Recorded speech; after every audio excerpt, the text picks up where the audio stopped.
Hello everyone, Sai કિચનમાં તમારું સ્વાગત કરું છું। તો આજે આપણે બનાવીશું બીના ઓવન, મતલબ કે ઓવન બી નહીં, કોઈ નહીં, બીના તામજામ આપણે બનાવીશું પાઇનેપલ સ્પોન્જ।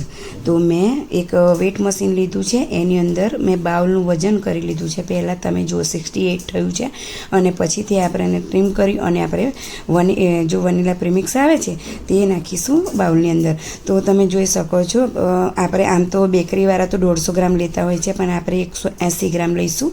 180 ગ્રામ માપ કરી અને આપણે વનીલા પ્રીમિક્સ લઈ લઈશું।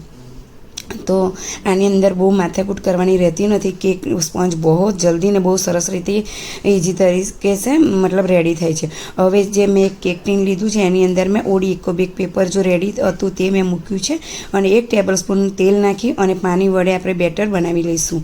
તો તમે જોઈ શકો છો મેં બેટર રેડી કર્યું છે આ રીતે। હવે મારી પાસે જે પાઇનેપલ ઇમલ્સન છે જેની અંદર કલર અને એસેન્સ બંને આવે છે અને નંદી બ્રાન્ડનું જ છે, તે તમે જોઈ શકો છો। એ મેં એડ કરીશ 3-4 ડ્રોપ જેવું અને આપણે એને યલો કલર બી આવી જશે અને એસેન્સ બી પાઇનેપલ છે તો એની અંદર પાઇનેપલની ફ્લેવર પણ આવી જશે।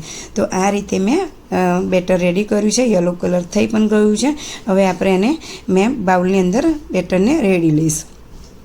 તો તમે જોઈ શકો છો કે બેટરને આપણે આ રીતે રેડી કર્યું છે। તો રેડી કરી અને અંદર બાઉલની અંદર કાઢી લઈશું। પછી આપણે કેક ટીન જો છે એને થપથપાટને મેં તવે લોડી, મતલબ જો ગુજરાતીમાં આપણે જે લોડી કહેતા હોય એ લોડીને મેં 5 મિનિટ માટે ધીમી આંચ પર ગેસ પર પ્રીહીટ કરેલી હતી, મતલબ ગરમ તો કરી હતી, એના પર આપણે એને મૂકી દઈશું।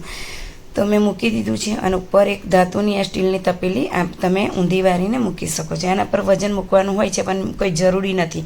મેં 30 મિનિટ લગાવીને મૂક્યું હતું। તમે જોઈ શકો છો સ્પોન્જ કેટલું સરસ રેડી થયું છે અને કેટલું ફૂલ્યું છે અને મેં આની અંદર સળી નાખીને જોયું તો ક્લીન આવી। સ્પોન્જ આપણો એકદમ સોફ્ટ અને સરસ રીતે થયો છે, તમે જોઈ શકો છો। તો સ્પોન્જ આપણું રેડી છે, આ રીતે તમે પણ બનાવશો તો